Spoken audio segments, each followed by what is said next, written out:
Hello everyone! Ayan, welcome to San Juanico Bridge. Ayan, araw na kaming dumaan. Kasi nung uwi pa kami ng Leyte, gabi kami dumaan dyan. Madaling araw pala yun.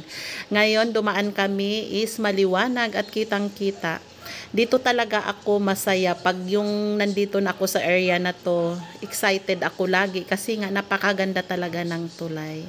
Ayan, dati, pwede atang huminto dyan para magpicture. Ngayon ay hindi na, binawal na.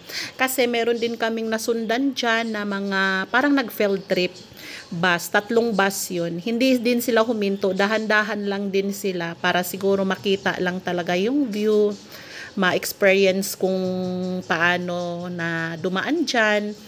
Pero yung huminto, parang magpicture, wala, hindi sila huminto.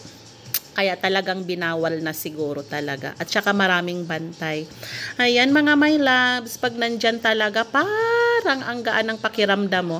Kahit papaano, meron tayo ba na pwedeng ipagmalaking napakagandang tulay din. Sana ay madagdagan pa yung mga ganyang itsura kasi nga ay talagang ma-amaze ka kasi nga isa din yan sa mga tourist spot sa atin na pwedeng mapasyalan, pwedeng ipagmalaki. Ayan, si Sian ay tuwang-tuwa dyan. Syempre kasi nakikita din niya yan sa book.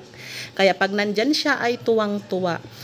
Kaya sana ay madagdagan pa yung mga ganyang tulay. Ayun mga my loves, ang ganda nga naman talaga. Kaso nga lang hindi nakuhaan ng mister ko yung may simbahan kasi dyan sa sa gitna.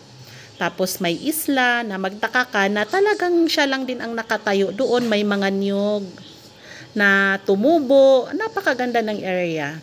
Ayan mga my loves, kahit papaano at maliwanag kaya kitang-kita yung lugar.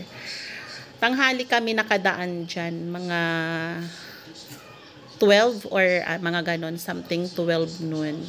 Kaya maliwanag. Lahat ng dumadaan dyan ay mabagal lang talaga.